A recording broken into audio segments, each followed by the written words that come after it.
Salut à tous et bienvenue aujourd'hui dans Caravan du VFX pour un nouveau tutoriel sur Blender. Aujourd'hui on s'attaque à une nouvelle texture procédurale, mais cette fois-ci on va faire quelque chose d'excellent. On va réaliser du feu. Voilà, une texture de feu, comment créer donc le feu avec uniquement des nœuds dans Blender et comment les animer pour donner un rendu final. Ok. Donc on se retrouve tout de suite sur Blender.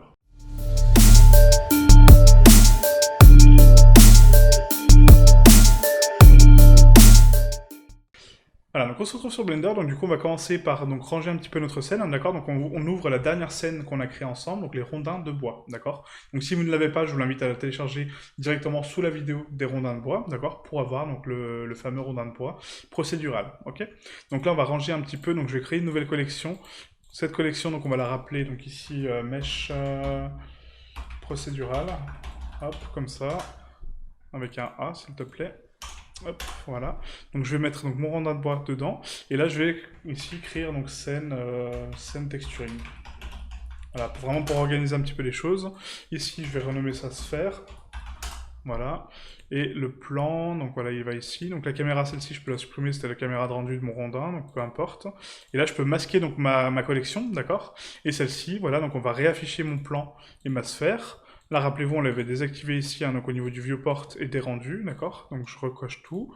Pareil pour ma sphère, hop, voilà, comme ceci. Okay, donc là, on récupère ma scène complète. Maintenant, ce qu'on va faire, c'est qu'on va passer ici donc, dans Texture, hein, voilà. Et donc là, si on regarde en mode rendu, donc Shift Z pour activer donc, le mode rendu sur les viewports que vous avez à disposition, là, on avait créé donc, la texture d'écorce, d'accord. Donc la texture d'écorce qui allait par-dessus, qui était elle aussi procédurale, d'accord. Donc là, regardez, on peut voir donc, le résultat final de la texture qu'on a créée. Ok, voilà. Donc après, à vous de l'orienter, encore une fois, hein, par ici, hop, avec justement l'orientation des vagues ou des dénivelés. Ok. Voilà, donc ça c'est bon. Donc maintenant, on va créer donc, une nouvelle texture. Donc, avec le petit plus, on va faire donc nouveau. Et là, on va renommer TP feu. Hop, comme ceci. Ce matériel, donc du coup, je vais l'assigner donc ici à mon plan, d'accord. Donc là, je dois le rajouter également. Hop, TP feu, je le sélectionne. J'appuie sur Tab pour passer en mode édition et je clique sur Assigner pour assigner mon nouveau matériel. Pareil sur ma sphère, Assigner mon nouveau matériel. Voilà. Donc là, pour le feu, en fait, ça va être assez particulier puisque comme les rondins de bois, on va créer un objet qui va permettre de contrôler ma texture. Mais vous allez voir que ça marche dans tous les cas, hein, d'accord. Donc une fois que la texture est créée, vous allez voir comment ça marche. C'est vraiment hallucinant. Donc là, ce que je vais faire, je vais juste cacher donc ici, hop, la barre, voilà, comme ça j'ai uniquement mon rendu. Voilà, et là, on peut le laisser en vue 3D. Ok. Donc maintenant, pour créer donc, ma texture, on va créer, donc, comme je vous ai dit, donc, un objet à côté. Donc on repasse ici sur scène globale. Je vais masquer pour l'instant mon plan et ma sphère. Et là, du coup, on va se recentrer sur le centre de la scène. Donc Shift C pour se recentrer. Et là, je vais créer donc ici un mesh, une icosphère. Voilà. Cette icosphère ici, vous avez les paramètres donc, sur la gauche qui vous permettent donc d'augmenter ou de réduire le nombre de subdivisions. Donc nous, on va augmenter jusqu'à 5. D'accord. Comme ceci. 5 niveaux de subdivision. Je clique ici maintenant sur la petite clé à molette et du coup j'ajoute un nouveau modificateur et on va ajouter donc une subdivision de surface pour polir un petit peu plus ma forme et lui donner un peu plus de vertex avec lesquels travailler. Et en termes de subdivision, on va mettre à 1 partout, d'accord. La qualité peut rester à 3, peu importe, et là c'est plutôt pas mal, ok. Donc maintenant on va donner forme à cet objet pour justement pouvoir créer mon feu, d'accord, et du coup la forme de mon feu. N'oubliez pas que la forme qu'on va créer maintenant, ce sera la forme de votre feu final. D'accord. Donc après, peu importe la forme que vous allez créer, vous allez voir ça marche de la même façon, puisqu'on va créer des masques et des textures procédurales. Mais là, on va créer une espèce de flamèche, en fait, hein, d'accord. Donc du coup, une forme assez ronde à sa base, et du coup, qui remonte en cône, d'accord, vers la fin. Okay. Donc là, pour ce faire, on va ici donc, passer en vue de dessus, avec 7. On appuie sur Tab pour passer en mode édition. Je sélectionne ici l'outil Vertex, d'accord. J'appuie sur A pour tout désélectionner avec Select All Toggle. Je sélectionne mon vertex avec le clic gauche. Je passe en vue de face avec 1. Et là, je vais déplacer donc, mon vertex vers le haut. Par contre, je ne veux pas le déplacer tout seul. Je veux déplacer toute ma géométrie ensemble. Donc, pour ce faire, j'active ici l'outil de proportion qui me permet donc, de déplacer mes axes selon un vecteur d'influence, d'accord, donc mon cercle d'influence. Et là, je peux donc réduire mon cercle ou l'augmenter avec ma molette et du coup déplacer donc mon vertex sur l'axe des Z. Et là quand je vais déplacer mon vertex sur l'axe des Z, ça va avoir pour but donc de déplacer également tous les vertex connectés à mon axe. Ok.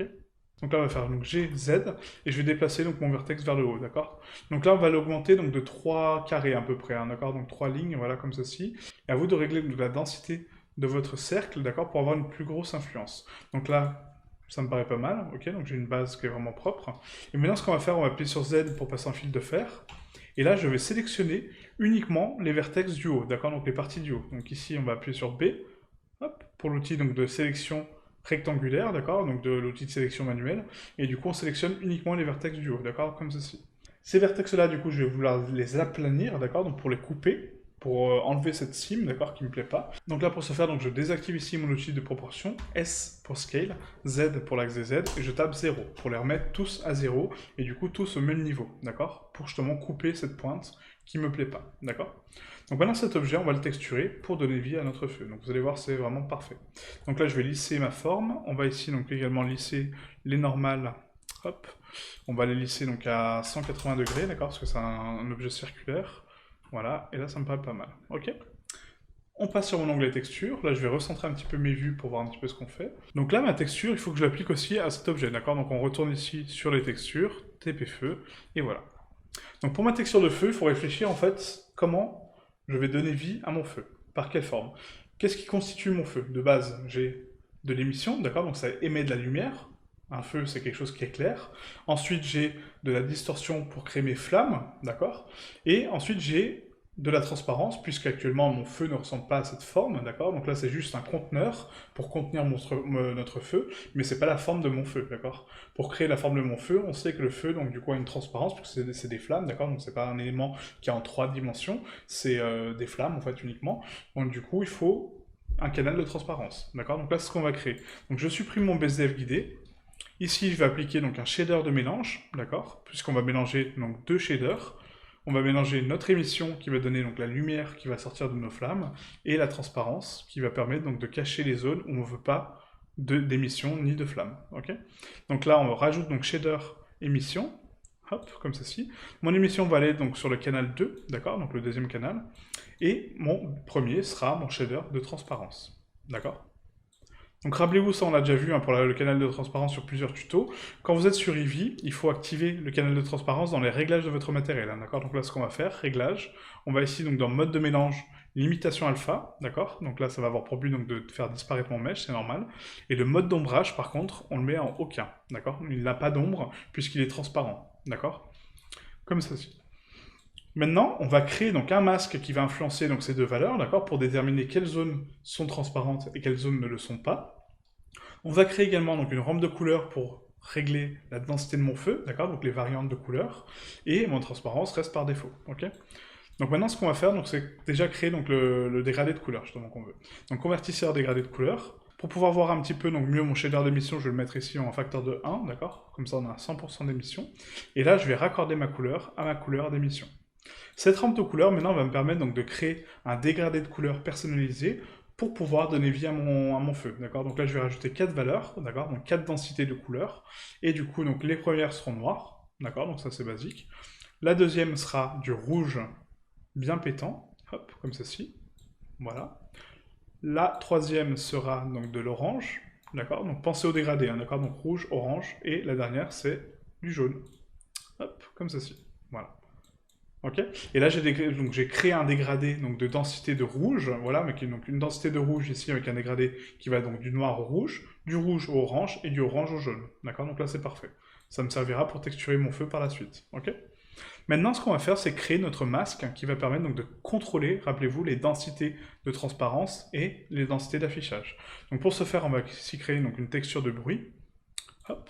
Cette texture de bruit, du coup, je vais également la contrôler avec un dégradé de couleur, d'accord, pour régler donc les densités de noir et de blanc, rappelez-vous. Je raccorde ma couleur à mon facteur d'influence, d'accord. Et là, si j'appuie sur CTRL-SHIFT-clic gauche avec l'add-on Node Wrangler, ça me permet donc de visionner uniquement cette texture, d'accord. Donc de déconnecter en fait mon nœud ici et d'accorder un viewer qui permettra de voir ma texture toute seule, d'accord. Voilà, donc là, voilà le masque que ça m'a créé, d'accord. Donc actuellement, donc, les densités de blanc et de noir gris, d'accord. Et du coup, ma texture de bruit qui influencie donc ce dégradé de couleur et qui me donne cette texture. Maintenant, si je raccorde donc ma texture à mon canal ici de facteur d'influence, regardez ce que ça fait. Donc là, je raccorde ma couleur, hop, à mon facteur. Je raccorde mon shader de mélange, donc CTRL-SHIFT-clic gauche pour le raccorder à la sortie de matériel, et voilà. Donc mes densités de noir vont disparaître, alors que mes blancs vont être affichés, d'accord. Et cette rampe de couleur me permettra de contrôler donc la densité de zone noire, d'accord, donc la quantité de zone noire que j'ai sur mon mesh, ou en revanche, la quantité de zone blanche. d'accord? Donc si j'augmente parfaitement les blancs, ça sera 100% d'émission. Alors que si j'ai 100% de noir, ça sera 100% de transparence, d'accord? Donc ça, c'est bien un paramètre à comprendre, hein. Ok? Voilà, donc maintenant ce masque-là, hein, d'accord, donc ce masque de transparence, je vais vouloir lui donner un petit peu plus de forme pour créer mes flammes. Donc là, on va mettre donc ici une taille à 2. Le détail, on va l'augmenter à 16, comme ceci. Et la distorsion, on va augmenter à 3 pour créer un peu d'aléatoire. Vous voyez un peu ces côtés, ces côtés flammes, en fait, hein, d'accord, donc les vagues du feu, ok? Voilà, donc là c'est parfait. Donc j'ai créé ma texture pour le feu. Et maintenant, ce que je veux faire, c'est créer un dégradé de couleurs, d'accord, pour pouvoir dire, enfin, pour pouvoir déterminer en fait donc les zones d'influence de ma zone, d'accord. Donc là, c'est-à-dire que mon feu se propage sur l'entièreté de mon mesh, d'accord. Donc tout mon mesh est influencé. Moi, je ne veux pas ça. Je veux uniquement, par exemple, influencer donc la base et par exemple la cime ici, je veux la couper un petit peu, d'accord, pour que ma texture ne s'affiche pas là. Pour ce faire, il faut créer donc un masque supplémentaire, d'accord, qu'on va coupler avec celui-ci. Donc là, vous allez voir, donc on va partir ici donc de ma texture de bruit, ok, je la décale. On va créer ici une nouvelle texture qui serait une texture de dégradé, d'accord, qui va dégrader justement, donc qui va créer un dégradé de couleur, comme là, hein, comme une rampe. Au final, c'est la même chose. Et du coup, ce dégradé, on le veut en linéaire, d'accord. Donc là, si je fais CTRL-SHIFT, clic gauche, voilà actuellement ce que j'ai, d'accord. Donc j'ai une densité de noir qui est toute petite ici, et énormément de densité de blanc ici. Pourquoi? Parce qu'actuellement, il ne sait pas comment appliquer mon dégradé, d'accord. Donc ça, on le verra juste après. Maintenant que j'ai créé mon dégradé, je vais devoir donc le mélanger avec ma texture de base, d'accord, pour pouvoir l'influencer, ok. Donc là, ce qu'on va faire, on va créer donc ici une couleur, mélanger RGB, hop. Du coup, je veux mélanger ma texture principale avec mon dégradé, d'accord. Donc je raccorde ma texture principale qui sera ma couleur 1 avec mon dégradé, ma couleur 2. CTRL-SHIFT, clic gauche pour voir ce qu'on fait. Hop, voilà. Et là, vous voyez, donc en fait, cette zone-là, par exemple, est beaucoup plus prononcée que les autres. Pourquoi? Parce que là, j'ai mon masque noir, d'accord? Donc ça va mélanger mes valeurs de noir et ça va accentuer mes couleurs d'origine, d'accord? Donc les couleurs que j'avais ici au niveau de ma texture de bruit, d'accord? Donc maintenant, on peut ici régler donc, le facteur d'influence, d'accord? Donc soit j'ai 100% de ma texture 2, soit j'ai 100% de ma texture 1, ou soit j'ai 50% des deux, d'accord? Donc 50% de bruit et 50% de dégradé, ok? Moi, c'est pas ce que je veux multiplier les couleurs, d'accord? Ce qui va avoir pour but donc de rajouter un calque à l'autre, d'accord? Et pas de le multiplier, et pas de le mélanger, pardon, donc d'accentuer les couleurs ou d'accentuer les valeurs de couleurs, mais uniquement de rajouter la couleur que j'ai en calque 2 avec le calque 1 par-dessus ou par-dessous. D'accord? Tout dépend du facteur d'influence que vous avez ici. Et là, regardez, si je mets donc 100%, vous voyez, d'influence, ça va afficher 100% mon calque 2, mais par-dessus mon calque 1. D'accord? Voilà. Donc là, c'est parfait, c'est pile poil ce que je voulais. Ok? Maintenant, on va raccorder donc ici mon dégradé de couleur. Donc là, c'est parfait. CTRL-SHIFT, clic gauche. Hop, voilà. Et là, j'ai mes tons de gris avec mon dégradé de couleur. Maintenant, rappelez-vous, quand on réfléchit donc au dégradé, hein, on l'a vu ici, quand je le mélange à mon shader de mélange, ça me donne donc les zones noires en transparence et les zones blanches sont mon shader d'émission. Donc là, mon dégradé, il est mal placé, puisque là, je ne veux pas de la transparence ici, je veux de la transparence au-dessus. Donc à moi de raccorder ici ma texture de dégradé à un facteur de plaquage, d'accord? Donc CTRL-T pour apporter donc des nœuds de plaquage qui vont permettre donc de déterminer la position de ma texture, la rotation, la taille et l'échelle, et des coordonnées de texture pour lui dire comment il applique ma texture. Est-ce qu'il l'applique en façon générée? Donc là, c'est le Blender qui va générer ma texture de façon aléatoire. Et je précise bien l'aléatoire, d'accord? Parce que ça, c'est très important. Ensuite, on a ici donc normal, qui va orienter ma texture par rapport au normal, UV ou objet. D'accord? Donc caméra, après, ça sera, on verra par la suite. Donc moi, ce que je vais faire, c'est de le raccorder de façon générée. D'accord? Donc c'est Blender qui va générer le placement de ma texture, d'accord? Donc l'orientation de ma texture. Et après, c'est moi qui vais déterminer ici sa position et son plaquage. Ok? Donc là, on va orienter donc, ma texture en dégradé.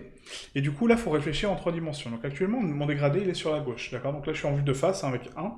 Donc j'ai l'axe Y qui fait face à moi. D'accord? J'ai mon axe X qui est horizontal. Et j'ai mon axe Z qui monte. Si je veux tourner ma texture sur le dessus, il faut que je l'oriente, d'après vous, sur quel axe? Sur l'axe Y, d'accord? L'axe qui fait face à moi. Puisque ma texture, donc, elle est à gauche, d'accord? Donc elle est face à moi. Il faut que je l'oriente dans ce sens-là pour la redresser. Donc là, on va influencer sur l'axe Y, mais sur la rotation, d'accord? Donc on va tourner ma texture, et là, regardez, vous voyez, ma texture va s'incliner tout doucement, d'accord? Donc mon dégradé va se replacer correctement. Donc là, on va mettre à moins 90, puisque c'est un angle de moins 90 degrés, ok? J'oriente mon axe Y mais dans ce sens-là, d'accord? Donc un moins 90, d'accord? L'angle, ici, l'angle de 90, il est en positif de base, et là, je le diminue, d'accord? Donc du coup, il est en négatif, comme ceci. Et maintenant, je vais avoir plus de densité de couleurs. Donc là, actuellement, mon dégradé, bah, il est quasiment inexistant, hein, d'accord? Donc là, il a complètement disparu. Pourquoi? Parce que ma texture, rappelez-vous, c'est des valeurs de noir et de blanc, donc ça a dégradé. Et là, c'est à moi de replacer ma texture correctement par rapport à sa position maintenant, pour lui dire, bah voilà, ton dégradé, ok, il est tourné à 90 degrés, mais par contre, il n'est pas complètement noir. Il faut que tu le remontes un petit peu, d'accord? Donc là, pour remonter ma texture, il faut réfléchir encore une fois en 3 dimensions. Là, si je monte ma texture sur l'axe Z, est-ce que ça va vraiment le monter? On va tester. On va mettre une valeur par exemple à 10. Non. À 2, non plus. À 1, non plus. À 0,5, non plus. D'accord? Pourquoi? Parce que là, rappelez-vous, donc on a tourné ma texture sur l'axe des Y, d'accord? Et du coup, quel est l'axe parallèle à mon dégradé, d'accord? Donc rappelez-vous, mon dégradé, donc c'est des couches donc, de noir et de blanc qui descendent. Donc là, il était comme ça, je l'ai tourné. Maintenant, quel est l'axe parallèle à ma texture de dégradé? C'est l'axe X, l'axe horizontal. Donc là, pour redescendre mon dégradé ou le remonter, il faut que j'influencie sur l'axe X, d'accord? Et là, regardez, magie. Je monte ma texture, d'accord? Donc je la surélève en termes de position, ça va me donner donc des blancs, parce que ma texture va se déplacer selon l'axe des X, l'axe parallèle, encore une fois. Et là, je peux régler mon dégradé comme je souhaite. Donc rappelez-vous, moi, je veux uniquement la cime qui n'est pas visible, d'accord? Donc là, on va mettre à 0,9, je pense que c'est largement suffisant pour couper ma flamèche, d'accord? Voilà. Même 0,8, hein, on peut descendre comme vous voulez, mais 0,9, ça me paraît plutôt cohérent, ok? Voilà, et là, j'ai créé mon dégradé. Maintenant, si je raccorde donc le tout à mon masque, rappelez-vous qui est ici, CTRL-SHIFT, clic gauche pour récupérer mon shader de mélange, voilà ce que j'ai. Et là, par contre, on me dit, bah, la densité, ouais, elle est bizarre parce que du coup, il l'affiche qu'en bas. Pourquoi? Pourquoi? Parce que rappelez-vous, donc ici, Blender génère la texture d'une façon qui lui est propre, d'accord? Et du coup, c'est à moi de déterminer donc, la quantité de masque que je souhaite ou pas, d'accord? Donc rappelez-vous, les valeurs noires sont transparentes, les valeurs blanches sont affichées, donc c'est à moi d'augmenter donc, les valeurs de blanc et d'augmenter les valeurs de noir pour creuser dans ma flamme, d'accord? Donc d'augmenter du coup donc, le dégradé, ok? Voilà, donc c'est ici que je vais contrôler donc, la densité de noir et de blanc de mon masque total pour contrôler ma flamme, ok? Donc là pour l'instant on va la laisser donc ici en inversé, d'accord? Donc je vais laisser donc 50% à peu près de blanc et 0% de noir, d'accord? Comme ceci, ok? Voilà, et maintenant on va donc rajouter ici donc un dégradé de couleur pour pouvoir contrôler mon dégradé d'origine, hein, d'accord? Donc Shift A, pardon. Donc Shift A convertisseur dégradé de couleur, je le raccorde donc après ma texture de dégradé, d'accord? Pour pouvoir la contrôler. Et là, je peux augmenter la densité de blanc ou la réduire, d'accord? Donc là, encore une fois, ça permet donc de contrôler la densité de texture que j'ai, d'accord? Et jusqu'où ça monte, ok? Alors c'est toujours important de ramener donc, ces paramètres-là pour avoir toujours une bonne densité de contrôle, d'accord, au niveau de vos masques. Parce que si vous ne mettez pas donc, de dégradé de couleur, il faudra l'influencer soit par la taille, l'échelle, la position, ce qui est très compliqué, et au final, vous risquez de dérégler toute votre texture, d'accord? Donc les dégradés de couleurs, c'est vraiment le top pour contrôler vos masques et vos couleurs. Ok, voilà, donc maintenant c'est bon. Donc maintenant ici, donc ma texture de bruit, il faut également que que je la génère, d'accord, par Blender. Donc CTRL T pour rapporter un plaquage et une génération de texture. Voilà, donc là c'est parfait. Et maintenant, si je veux animer mon feu, comment je peux faire? Donc là, actuellement, j'ai ma texture qui est ici. Si je règle sa position sur l'axe X, est-ce que ça l'anime? Oui. Sur l'axe Y, est-ce que ça l'anime? Oui, parfaitement. Et sur l'axe Z, ça l'anime également, d'accord? Donc ça va la faire bouger sur tous les axes, mais elle est fixe, d'accord, dans le temps, puisque c'est une texture globale, d'accord? Donc vous orientez juste la position de votre bruit dans le monde, qui va influencer votre texture, et du coup qui va la faire bouger par rapport à la position que vous influencez. C'est pas la position qu'elle a sur l'objet, d'accord? Imaginez que votre texture de bruit est en arrière-plan, d'accord? Et que du coup, votre texture se déplace au travers de votre flamme, et du coup, donc voilà, donc la flamme, elle, va bouger en fonction donc, de la texture qui va se décaler en parallaxe, d'accord? Voilà, c'est ça comme... faut la comprendre comme ça. Hein. Parce que beaucoup de personnes disent, ah, mais je change la position de ma texture, oui, mais la texture, elle n'est pas appliquée à l'objet, d'accord? Elle est générée actuellement. Elle est générée sur le monde, donc c'est le monde qui va la contrôler, et ensuite je peux, ici, la faire osciller, mais elle ne va pas changer de position sur mon objet, elle va changer de position sur le monde. Ok? Donc là, on va laisser des paramètres à 1 pour l'instant, d'accord? Donc c'est très très bien. Ou même 0. Et après, on l'animera par la suite, d'accord? Donc avant, on va régler maintenant mon dégradé de couleur pour donner un peu plus de texture à ce feu qui est vraiment très terne. Donc pour ce faire, on va ici donc au niveau du dégradé de couleur qui va contrôler donc les densités de mon feu et on va influencer les différents sliders pour donner donc la couleur que je souhaite et du coup la densité à mon feu, d'accord? Donc pour ce faire, on va régler donc les jaunes à 100% comme ceci, d'accord? Donc c'est vraiment mes valeurs les plus basses. Et on va jouer avec les valeurs rouges qui sont ici. Hop, voilà. Et je vais donc vraiment augmenter mes noirs comme ceci. Hop, hop, comme ceci. Voilà, donc là c'est parfait. Je vais augmenter donc du coup la puissance de mes missions. En fait, en augmentant la puissance des missions, ça permet donc d'augmenter également la densité de vos couleurs, d'accord? Donc là je suis à une densité à 1. Là, ça ferait vraiment joli. Ok? Voilà, donc là c'est parfait. Après, on rapportera un peu plus de densité au feu, hein, vous allez voir après par la suite comment.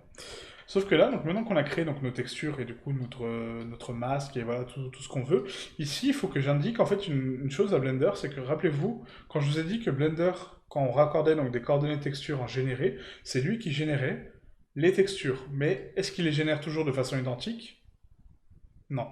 C'est ça le problème. C'est que là, il va me générer donc une carte donc, de texture à l'arrière. Donc rappelez-vous, dans le monde, hein, d'accord? Donc quand je bouge les positions, ça va bouger donc la position de ma texture dans le monde, d'accord? Pas sur l'objet, encore une fois. C'est pour ça qu'on a dû replacer notre gradient et du coup le baisser par rapport au monde. Et du coup, donc lui donner une valeur de 0,9.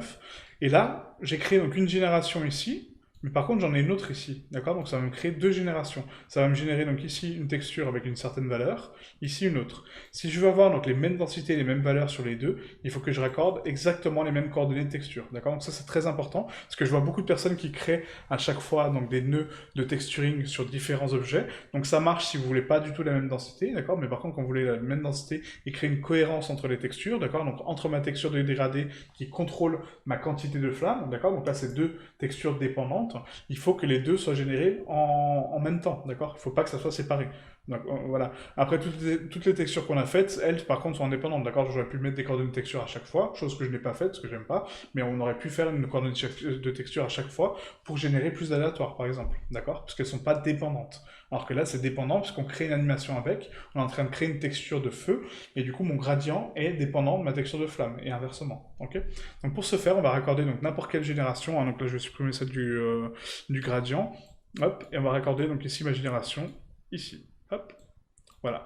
Et là, du coup, ça va me donner donc une autre densité de gradient qui va me permettre de contrôler ma texture. Donc maintenant, je vais juste vérifier ici, donc CTRL-SHIFT-T pour voir si mon gradient est toujours pareil. Oui, c'est le cas, c'est parfait.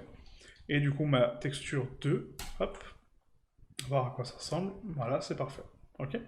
Donc là, c'est nickel. Maintenant, je vais accentuer donc les valeurs ici, donc au niveau de mon masque, qui est donc ma texture, rappelez-vous, donc convertisseur dégradé de couleur. On va rajouter ici donc des valeurs de noir un peu plus prononcées et des valeurs de blanc vraiment pétantes. Hop, pas autant. Comme ça qui va me donner la densité aussi. Hop, comme ceci. Et là, on va donc augmenter donc vraiment les valeurs de noir pour les prononcer en termes de transparence, d'accord, très important. Et du coup, les valeurs de blanche qui seront vraiment blanches, d'accord. Hop. Je vais rajouter donc un slider de gris pour me donner un peu plus de contrôle au niveau des grilles. Voilà, donc là c'est parfait. Hop, un tout petit peu plus. Vous voyez, donc la densité, ça donne vraiment une belle densité de couleurs, d'accord? Donc là c'est parfait. On tronque les valeurs, donc toujours en positif, donc ça c'est bon. Le masque est influencé sur les blancs et on raccorde le tout au shader de mélange. Hop, voilà. Et là, c'est vraiment très subtil hein, comme réglage, puisque là, rappelez-vous, donc mes noirs influençaient donc ma transparence, mes blancs, ma flamme, d'accord, donc la densité de flamme. Et vous voyez donc là, la densité que j'ai maintenant de flamme, comme quoi, donc les masques, c'est très important, puisque ça va déterminer donc la quantité de relief que j'ai et de transparence, d'accord, au niveau de mes flammes, et du coup leur densité, ok. Voilà, donc là, je vais influencer un petit peu plus donc les pics, comme ceci, et on va rapporter des valeurs comme ça, et un tout petit peu plus de... un peu moins de transparence quand même. Voilà, comme ci. Hop. Ah, donc là, c'est vraiment purement subjectif. C'est à vous de générer la texture que vous voulez, hein, d'accord? Il n'y a pas de valeur fixe. Ah, donc il n'y a pas de valeur fixe, hein, d'accord? Donc là, c'est parfait. Hop. Je vais juste vérifier une chose au niveau de mon dégradé de couleur. C'est que là, actuellement, si je l'influencer sur les blancs, on va le prononcer un peu plus. C'est pile pas ce que je veux. Mais pas autant, par contre. Tac. Je pense que je vais rajouter aussi une valeur de gris ici, entre deux, pour donner un peu plus de variation. Voilà, comme ceci. Hop. Voilà, et là je vais accentuer mes blancs vraiment beaucoup, pour que ma base soit vraiment beaucoup plus prononcée. Et là je vais régler mon gradient en fonction. Voilà, tac. Je vais augmenter un tout petit peu mes noirs, voilà, pour les couper un tout petit peu avant ma cime, et là c'est parfait. Ok, donc là c'est purement subjectif, hein, donc c'est à vous de régler donc, vos masques, et du coup créer votre feu, voilà, tout simplement. Ok. Voilà, donc là ça me paraît pas mal, et maintenant je veux animer cette texture, d'accord? Donc maintenant je veux animer, par contre je veux animer sur tous les axes, donc on a une possibilité, c'est de créer une animation à la frame 1, de mettre une valeur, d'accord? Et du coup, à la frame 250, de mettre une autre valeur. Sauf que moi j'ai envie de faire un peu mieux, j'ai envie de donner une densité un petit peu différente à cette animation, et en fait ce qu'on peut faire sur les nœuds, une chose qu'on n'a jamais vu encore, c'est taper donc une ligne de commande qui va faire un calcul pour nous, d'accord? Donc là, je vous explique, en fait, donc on appuie sur dièse, donc la touche dièse, d'accord? On va taper donc le nom de la chose qu'on veut contrôler, d'accord? Donc là, pour moi, ça va être les frames, en minuscule par contre, frames, d'accord? Donc je veux contrôler le nombre de frames, et du coup, je veux multiplier ma valeur, d'accord? Donc la valeur où je suis en train de taper ma ligne de commande, hein, très important. Du coup, je veux multiplier donc ma valeur par 0.02, d'accord? Par exemple, c'est un exemple. On fait ça, et maintenant si je joue mon animation, regardez, donc là je vais rapporter une timeline, hop. Celle-ci par contre, tac, timeline, voilà. Et là si je joue mon animation, regardez. Vous voyez? Ma texture s'anime toute seule. Pourquoi? Parce qu'en fait, donc là, ça va me multiplier le nombre, donc le chiffre qui est dans la frame, d'accord? Donc dièse, c'est valeur, d'accord? Donc dièse, c'est une valeur, hein, c'est pas... dièse, c'est pour appeler une valeur, d'accord? Donc dièse, ça me donne la valeur de quoi? De frame, d'accord? Donc de la frame. Du coup, ma frame, donc si elle a 1, ça va multiplier donc 1 fois 0,02, donc ça va me donner 0,02 de valeur, regardez. Vous voyez? 0,02. À la position 2, je serai à 2, donc ça va me donner 0,04. À 3, 0,06. À 4, 0,08, etc. Vous voyez? Du coup, ça va multiplier donc la valeur, donc le chiffre de ma frame, avec une valeur que j'ai déterminée moi. D'accord? Donc là, en l'occurrence, 0,02. C'est-à-dire que là, donc, mon oscillation va s'animer dans le temps, d'accord? En fonction de la valeur que j'ai mise. Vous voyez? Et là, si je veux ralentir mon feu, j'ai juste à modifier ici mon calcul, et du coup, réduire à 0,01. D'accord? Et là, du coup, vous voyez, ça va influencer donc, ma valeur donc, de frame à 0,01. Ok? Et du coup, mon feu va se déplacer beaucoup plus doucement. D'accord? Voilà, donc c'est aussi simple que ça. Donc voilà à quoi servent donc les fonctions, d'accord? Donc il y en a d'autres, hein, il y en a plein d'autres. Là pour l'instant je vous donne celle-ci, parce que celle-ci est vraiment très très bien pour l'animation, et du coup ça augmente vos performances de workflow, d'accord? Donc là par exemple pour l'axe Y, on va donner une valeur un petit peu plus haute, on va mettre 0.025, voilà, comme ceci. Hop, je pars de la frame 1, et là on augmente, hop, voilà. Vous voyez, ça me donne une oscillation complètement différente. Une oscillation un petit peu plus rapide sur l'axe Y, et du coup, voilà, c'est plus sympa. Et maintenant, sur l'axe Z, on va faire pareil. Dièse, frame, donc la valeur de la frame, fois le petit étoile, 0,001. Voilà. Donc là, j'ai multiplié encore moins, plus lente. Hop, et voilà. Ok. Donc c'est à vous de créer donc l'oscillation du feu que vous voulez, d'accord? Donc avec l'équation que je viens de vous donner, le calcul que je viens de vous donner, et du coup ça vous permet de créer une animation, vous voyez, en 2-2. Voilà. Une animation sur 3 axes en 2 secondes, même pas. Ok? Après, donc si on oriente l'orientation donc de la texture, est-ce que ça fait quelque chose? Oui. D'accord, ça oriente également donc la texture dans sa globalité. Je suis pas sûr que l'influencer sur la rotation soit une bonne idée, mais pourquoi pas? Pourquoi pas? On peut le faire aussi, hein. Je vais l'influencer donc là un petit peu plus par contre. Donc on va faire donc dièse frame et on va mettre une valeur donc de fois 0,2. Voilà, 0,2. Là pareil, donc dièse frame fois 0,3. 0,3. Hop, voilà, comme ça. Ok. Et là par contre ça a des angles. Ouais, non, ça c'est beaucoup trop rapide. C'est ça le problème, c'est beaucoup trop rapide. Donc on va mettre 0,02. 0,2, pardon. Et là on va mettre 0,03. 0,3. Voilà, ok. Hop, voilà, ça donne une oscillation beaucoup plus jolie, vous voyez. Ouais, là c'est vraiment, vraiment sympa, quoi. Ok. Voilà, donc voilà comment orienter un petit peu vos textures. Après, on peut animer également donc, le masque, d'accord, pour augmenter donc un peu la taille des flammes. Donc par exemple ici, on dit, donc là j'ai une position de 0,09, on peut la mettre à 0,8 au départ, et après elle augmente au fur et à mesure, d'accord, donc elle va osciller. On peut créer du bruit, par exemple, sur le masque de propagation, d'accord. Voilà, 1.2, ça va augmenter les flammes encore plus.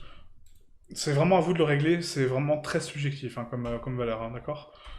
Voilà. Donc là, moi, je vais le laisser en constant parce que du coup, j'aime bien comme ça. Par contre, on va mettre une valeur à 1 pour avoir des flammes un peu plus hautes. Et du coup, hop, voilà. Comme ça me crée des jolies flammes. Et là, c'est vraiment, vraiment beau, quoi. Vraiment beau. Ok? Voilà, donc là, on va régler donc, un petit peu plus ma rampe de couleurs, d'accord? Donc différemment. Donc je vais rapporter ici un petit peu plus de valeur. Donc là, les noirs, on va donner des valeurs fixes. On va mettre 0,25, voilà, comme ceci. Là, cette valeur-là, donc on va la rapprocher un petit peu. On va mettre 0,35. Voilà, comme ceci. Ensuite, donc cette valeur-là, on va donner donc 0,5. Hop, voilà. Même moins, on va donner 0,65. Voilà, comme ceci. Et là, la valeur blanche, 0,95. Enfin, la valeur jaune claire, c'est parfait. Voilà, donc là, ça me donne un peu plus de densité quand même. Au niveau de mes nuages, c'est pas mal. Ouais, c'est pas mal. Et là, on va juste régler mon masque, d'accord? Donc ça, rappelez-vous, donc ce masque-là, donc non seulement contrôle mes densités de transparence, mais aussi donc mes densités de valeur, d'accord? Donc là, si je baisse ici donc ma valeur de gris, donc centrale, on va la réduire comme ceci. Voilà, avec une valeur un peu terne. On va mettre à 0,42. Voilà. Là, je la rapproche de mes noirs pour les augmenter du coup. Voilà. Et je rapproche mes blancs. Voilà, ça permet de créer des toutes petites particules, vous voyez, en fait, dans l'air. Et là, c'est vraiment pas mal, hein. Ouais, ouais, là, c'est vraiment joli, quoi. Ok? Voilà, donc vraiment, c'est subjectif, hein. Je suis désolé, je prends un peu de temps, mais c'est vraiment pour vous montrer la base. C'est vraiment subjectif. Ouais. Ah, c'est pas mal, ok? Et après, donc, ce qu'on peut faire, c'est maintenant donc, dupliquer cette instance, d'accord? Donc, l'instance que j'ai ici, donc on va faire Shift D sur donc, mon mesh principal, d'accord? Donc, on va le dupliquer. Et là, je vais faire un scale sur sa position donc, de base. On va la rentrer un petit peu et je vais faire GZ. Et on va la monter un petit peu sur l'axe Z. Voilà, comme ceci. Et là, je vais faire un scale Z et je vais mettre 2 comme valeur. D'accord? Et là, on la redécale en fonction. Voilà, ça permet de créer un côté un peu plus aléatoire et de détruire un peu cette forme trop de goutte qui est un peu merdique, hein, on va pas se cacher. Hop, voilà. Et là, ça donne un côté un peu plus sympa, quoi. Ok? Ouais, là, c'est vraiment joli, quoi. Vous voyez, comme vous créez donc, une texture de feu en 2 secondes. Et après, donc, on peut jouer donc, avec cette texture-là, donc la modifier, hein, on crée une deuxième instance pour lui donner des valeurs complètement différentes, hein, c'est possible aussi, hein. D'accord? Donc là, par exemple, je vois que ça monte un peu trop haut, donc là, je peux baisser la valeur donc, du dégradé. On va mettre à 0,9, voilà. Hop. Et du coup, ça me permet d'avoir donc, cette densité-là. Voilà, qui est plutôt jolie. Ok? Voilà. Donc j'espère que cette vidéo vous a plu. Donc voilà, encore une fois, une nouvelle texture procédurale qu'on a appris à faire ensemble. Donc celle-ci animée, celle-ci qui permet de simuler du feu, d'accord? Donc c'est parfait. Donc évitez de faire des rendus, par exemple, de feu avec des petites flamèches. Par exemple, supposons que vous voulez enflammer une torche pour créer un couloir de château, au lieu de créer donc une simulation de feu avec Mantaflow et du coup simuler le feu, non, bah créez-le quoi, créez-le directement, vous voyez. Voilà, donc merci à vous, encore une fois. N'oubliez pas donc de vous abonner à la chaîne, le petit pouce bleu comme d'habitude. Vous pouvez me soutenir donc sur YouTube en regardant donc une petite pub de quelques secondes en fait pour donc aider la chaîne à progresser, ou tout simplement en faisant donc un don permanent ou ponctuel pour aider la chaîne. Voilà. Donc je vous remercie, je continuerai à partager énormément de contenu avec vous, j'en ai encore beaucoup à partager avec vous sur les textures procédurales, sur les nœuds, sur énormément de choses. Et voilà, pour arriver vraiment au cumul final où on a de plus en plus de connaissances et on peut tout faire. Voilà, c'est ça le but. Ok? Merci à vous et à très bientôt. Ciao, ciao.